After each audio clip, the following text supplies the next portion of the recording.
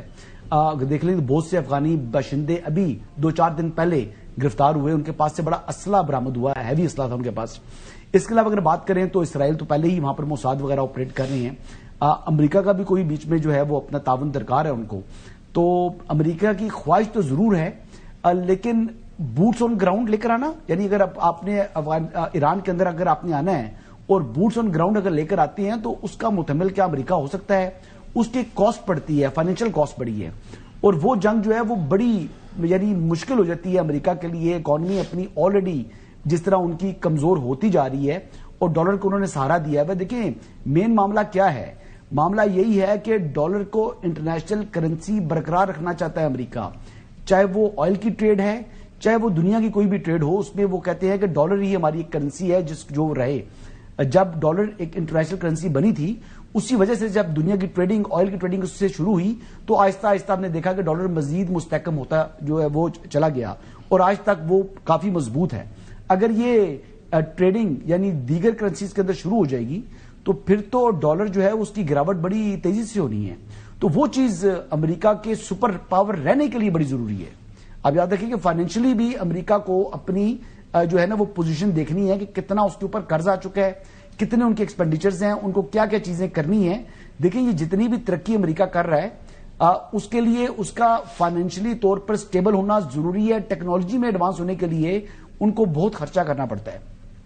تو یہ چیزیں جی کافی ہے. ایران پر اگر واپس میں آؤں تو ایران کے اوپر میرا نہیں خیال کہ ان کو پریشان کرے گا، دباؤ ڈالے گا، اور دباؤ ڈالنے کے ساتھ ساتھ جو ہے وہ اپنا ایک امیج بھی بتائے گا کہ انسانی حقوق سے متعلق وہ دنیا میں ایک ووکل ہے.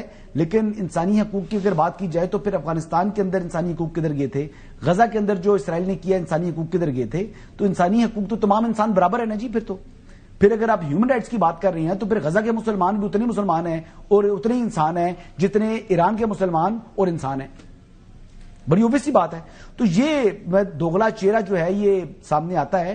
لیکن اب دیکھنا یہ ہے کہ یورپ کے جو ممالک ہیں وہ کیا امریکہ کی ان باتوں کے اوپر وہ اسی طریقے سے ہم آواز ہوتے ہیں جس طرح ماضی میں ہوتے رہے ہیں، یا وہ اپنا رویہ اس مرتبہ تبدیل کریں گے. بنیادی سوال یہ ہے. اچھا تو آپ کا کیا خیال ہے؟ کیا اس وقت آپ کو لگتا ہے کہ یورپ بھی اتنا ہی اگریسولی امریکہ کے ساتھ ہم آواز ہوگا؟ کیونکہ وینزویلا کے ایشو کے اوپر ڈاکٹر صاحب یورپ بالکل خاموش رہا ہے، خاموش تماشائی کے طور پر انہیں کوئی زیادہ کرٹیسائز نہیں کیا. دیکھیں جو لیٹن امریکہ ہے نا وہ امریکن بیک یارڈ ہے. جی صحیح کہہ رہی ہیں. اور لیٹن امریکہ کے ساتھ یہ امریکہ نے پہلی دفعہ نہیں کیا، صرف یہ کہ ٹرمپ نے بہت کھل کے کیا. 89 میں بھی دی ہیڈ انویڈڈ پناما. تو وہاں پہ لیٹن امریکہ میں ریجیم چینج جو ہیں یہ امریکہ کا وتیرہ ہے. یہ انہیں سوٹ کرتا ہے، ان کا جب دل چاہتا ہے وہ کر لیتے. But I think Iran is a different ball game. اور میں ایک بہت مؤدبانہ گزارش کروں حسن ایوب صاحب سے، جو تنازع اگر دنیا میں ہوتے ہیں نا تو یہ امریکہ کو سوٹ کرتا ہے، کیونکہ وہ ان کے ملٹری انڈسٹریل کمپلیکس کو اسٹرینتھن کرتا ہے. لوگ لڑتے ہیں آپس میں، ان سے آرمز خریدتے ہیں تو معاشی طور پہ وہ اس سے مضبوط ہوتے ہیں. مجھے یاد ہے اچھی طرح جب ایران عراق کی جنگ ہو رہی تھی تو ہینری کسنجر کے جب ڈی کلاسیفائی آئے ہوئے نوٹس انہوں نے ایکچولی کہا کہ ہم ایران کو بھی آرمز بیچیں گے اور عراق کو بھی آرمز بیچیں گے. کون سا international law? Let the dogs کل ایچ ادر. یہ ان کی سوچ ہوتی ہے مسلم ورلڈ میں کانفلکٹ کے حوالے سے. لیکن ڈاکٹر صاحب آپ بالکل صحیح کا میرا ابھی آنسر نہیں دیا کہ یورپ کیا کرے گا اگر ایران کے معاملے کے اندر، کیا وہ اسی طریقے سے سپورٹ کرے گا امریکہ کو جیسے پہلے ماضی میں کرتا رہا، یا اس مرتبہ ان کا رویہ کو مختلف ہوگا جیسے عراق وار کے اندر بالکل سپورٹ کیا تھا؟ میں نے کچھ کہنا. جی میں ڈاکٹر صاحب جواب دے رہے ہیں حسن کے سوال کا، پھر میں آتا ہوں. دیکھیے یورپ جو ہے نا حسن ایوب صاحب، یورپ تو خود اپنا سمجھیے دامن بچا رہا ہے گرین لینڈ میں. اور پریزیڈنٹ ٹرمپ کہتا ہے آئی ڈونٹ کیئر نیٹو رہتا یا نہیں رہتا. چوہی صاحب آپ کچھ بات کرنا چاہ رہے ہیں؟ نیٹو تو ختم ہو گیا جی. نیٹو اور یورپ ہو گیا، ٹرکی ہو گیا، یہ سب لیئرڈ سیکیورٹی کی بات کر رہے ہیں. ٹرکی تو نیٹو میں ہے لیکن ٹرکی جو ہے وہ چاہتا ہے کہ وہ پاکستان کے ساتھ سیکیورٹی انگیجمنٹ پہ آ جائے سعودی عرب کے ساتھ. تو یہ جو نئی دنیا ہے نا یہ. اچھا ڈاکٹر ہما بکائی صاحب یہ فرمائیں. چوہی صاحب کا سوال. جی چوہی صاحب آپ کی بصیرت بصارت اور تجربہ یا اندازہ کیا ہے کہ روس اور چین ابھی انٹرنیشنل سٹیج پر خاموش تماشائی بنے رہیں گے، وہ ملٹریلی انگیج نہیں کریں گے؟ میرے خیال ہے روس اس وقت نہیں کرے گا، کیونکہ روس انگیج ہے یوکرینین وار میں. لیکن روس نے ایک چیز ضرور کی ہے پچھلے 3 دن میں، کیونکہ انٹرنیشنل دونوں نے کی ہے، روس نے بھی کی ہے اور اسرائیل نے بھی کی ہے، کیونکہ انٹرنیشنل فوکس کہیں اور ہے. ایک اسموک اسکرین کریٹ کیا ہوا ہے ٹرمپ نے، تو روس نے یوکرین پہ حملے بڑھائے ہیں اور اسرائیل نے غزہ پہ حملے بڑھائے ہیں. تو مجھے تو نہیں لگتا کہ روس اپنا بیک یارڈ صحیح کرے گا اور اس کے بعد وہ یہاں پر اوپنلی آئے گا.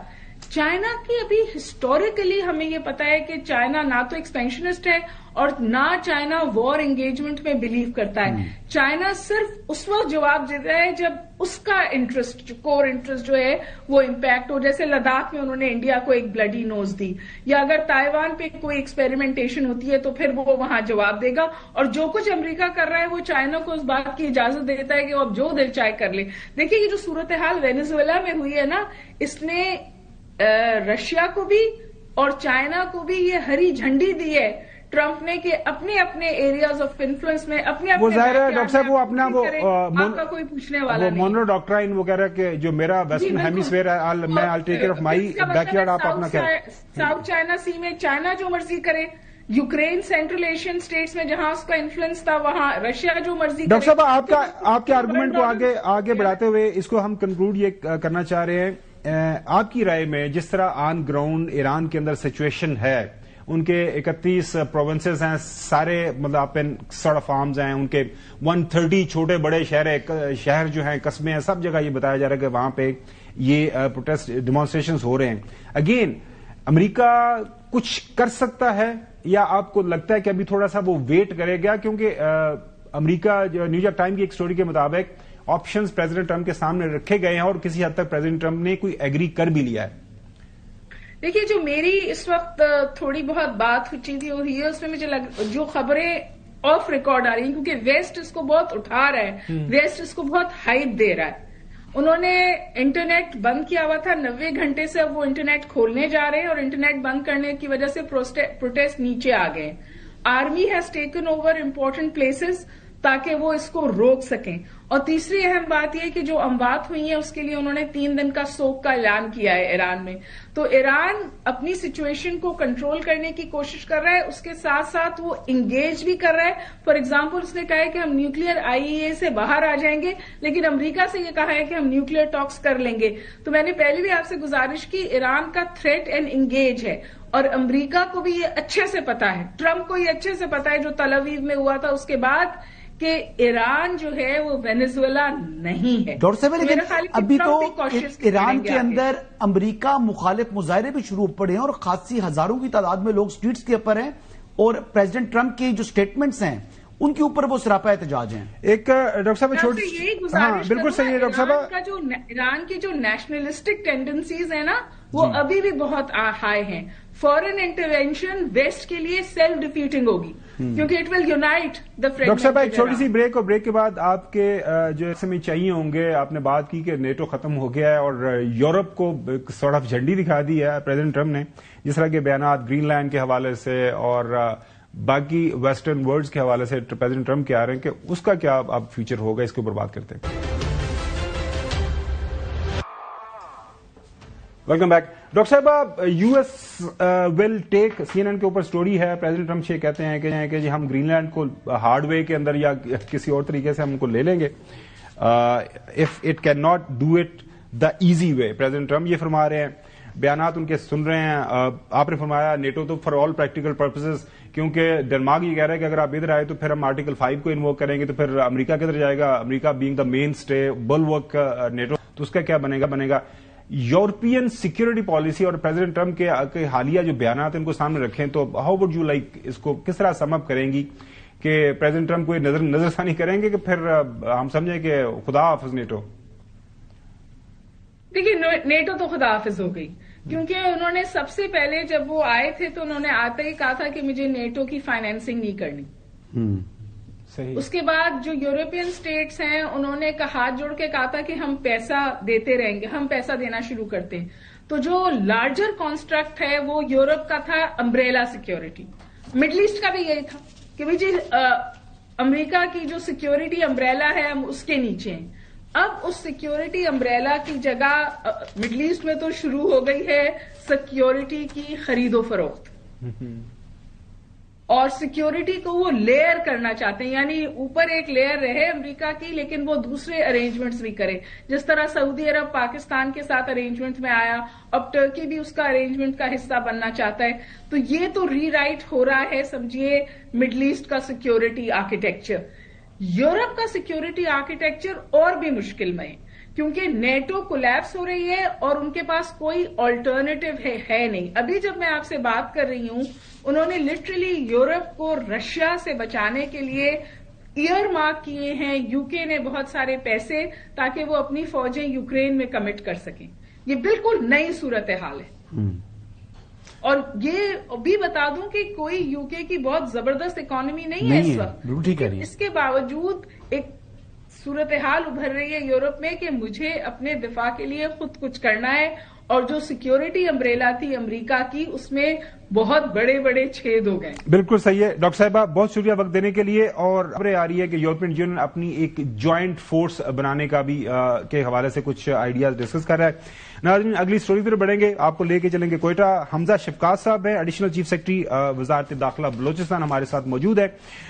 ان سے جانتے ہیں بلوچستان کے اندر یہ ہم نے دیکھا ناظرین, انسانی حقوق کے چیمپئن جو ہے سب سے بڑا نام بلوچستان یکجہتی کمیٹی کا آتا ہے کہ وہ کس طرح فتنہ ہندوستان کے ساتھ مل کے ان کا ایک سافٹ امیج پریزنٹ کرتے ہیں, اور بظاہر انسانی حقوق کی بات ہوتی ہے لیکن اندرون خانہ جو ہے جس انداز سے وہ کام کر رہے ہیں, اب جو وہاں پہ کچھ لوگ پکڑے گئے ہیں, تو حمزہ شفقات صاحب سے ہم جانیں گے یہ کتنا بڑا نیٹ ورک ان کے ہاتھ آیا اور اس کے اوپر مزید کیا کارروائیاں ہونی جا رہی ہیں آنے والے دنوں ہفتوں کے اندر. حمزہ صاحب بہت شکریہ وقت دینے کے لیے. تھوڑا سا ہمیں بتائیے گا ٹو اسٹارٹ ود, یہ جو نیٹ ورک انرتھ آپ نے کیا ہے اور آپ کے پاس جو ساری اس وقت انفارمیشن آئی ہے, یہ کتنا بڑا سرپرائز ہے آپ لوگوں کے لیے, کیونکہ ہم یہاں پہ نارتھ کے اندر اسلام آباد میں بیٹھ کے پنجاب کے اندر ایک تاثر یہی ہے کہ یہ جو لوگ ہیں خاص طور پر یہ بلوچستان یکجہتی کمیٹی والے, یہ تو بڑے سافٹ لوگ ہیں اور ان کے ساتھ ہمیں ہمدردی ہونی چاہیے, اچھا کام کر رہے ہیں. ان کے تھینک یو سو مچ گمن صاحب. اصل میں یہ 4 چیزیں جو پہلے سے ہماری نالج میں تھی, وہ 4 چیزیں یہ تھی کہ بی ایل اے جو کہ ہماری مجید بریگیڈ ہے اور اس کا بی ایل اے کا ایک گروپ ہے, بی ایل ایف کا ہے, ان کا اور بی وائی سی کی 4 چیزیں پہلے دن سے کامن تھیں. ایک تو یہ کہ یہ جو نیریٹو پھیلاتے ہیں وہ سملر ہے, جو پلیٹ فارمز استعمال کرتے ہیں وہ سملر ہے, اس کے علاوہ جو انفارمیشن وارفیئر کر رہے ہیں وہ سملر ہے, جو ان کا پیسہ اکٹھا کرنے کا طریقہ کار ہے وہ سملر ہے. اس کے بعد 4 ایسے واقعات ہوئے جس میں ہمیں کنفرمڈ, ہمیں پہلے سے اپریہینشنز تو تھیں, اور جو ہمارا اپنا انالیسس ونگ تھا, ہمارا پیفٹیک تھا, وہ بھی ہمیں بار بار کہہ رہا تھا کہ ان کے کوئی نہ کوئی لنکیجز ہیں. لیکن 4 چیزیں جو ہیں وہ فوری طور پہ انہوں نے ہمیں کمپلیٹلی کلیئر ایویڈنس دے دیا کہ یہ جو بی وائی سی ہے یکجہتی کمیٹی, یہ گراؤنڈ پرووائڈ کر رہی ہے فار ریکروٹمنٹ. جو ہمارے مستونگ میں اور کلات کے اندر آپریشنز ہوئے اور اس میں 4 بڑے ٹیررسٹ ہم نے پکڑے, کبدانی جو تھے, انہوں نے یہ ایگری کیا کہ ان کی جو ساری ریکروٹمنٹ ہے وہ, اور ان کی ہمارے پاس 164 کے بیانات ہیں اور ان کی ویڈیو اسٹیٹمنٹس بھی ہمارے پاس موجود ہیں. انہوں نے سی ٹی ڈی کے سامنے اور باقی سب کے سامنے بھی ایگری کیا کہ ہم نے یہ ساری کی ساری جو ریکروٹمنٹ ہے, ذہن سازی ہے, وہ پہلے بی وائی سی کے تھرو کی. بی وائی سی کے تھرو ہم لوگوں کو سوشل میڈیا پہ لے کے آتے تھے, سوشل میڈیا کے بعد ان کو کوئی پیسوں کی آفر کرنا, لالچ کی آفر کرنا, ان کی پاورٹی کو ایکسپلائٹ کرنا, اور کئی دفعہ خواتین کو بلیک میل کر کے بھی اس نیٹ ورک میں لے کے آنا, یہ انہوں نے کیا. ابھی جو فائنلی ہم نے پنجگور میں بندہ پکڑا ہے, یہ یونیورسٹی آف تربت کا بندہ ہے, اور اسٹیٹ کے خرچے پہ اس کو تنخواہ بھی مل رہی تھی. اس سے پہلے یہ گورنمنٹ گرلز اسکول میں یہ پڑھاتا رہا 3 سال, یہ گورنمنٹ گرلز اسکول میں پڑھاتا رہا. اس سے پہلے سی ایس ایس کی تیاری کرتا رہا. انٹرنیشنل اسلامک یونیورسٹی اسلام آباد میں اس نے ماسٹرز کیا سوشیولوجی میں, اور اس کے باوجود یہ پیسے کی لالچ میں اور ایک فیک نیریٹو کی میں آ کے یہ ان کے ساتھ شامل ہوا. اور اس کی بھی ساری کی ساری جو ذہن سازی ہے وہ یکجہتی کمیٹی کے لوگوں کے تھرو ہوئی, وہیں پہ اس کی ساری ریکروٹمنٹ ہوئی. اور اس کے بعد اس نے 3 لوگ اور ہائر کیے, اور وہ سارے کے سارے 18 اور 20 سال کے بچے ہیں جن کو انہوں نے اس راہ پہ لگایا اور اپنے ساتھ لے کے گئے.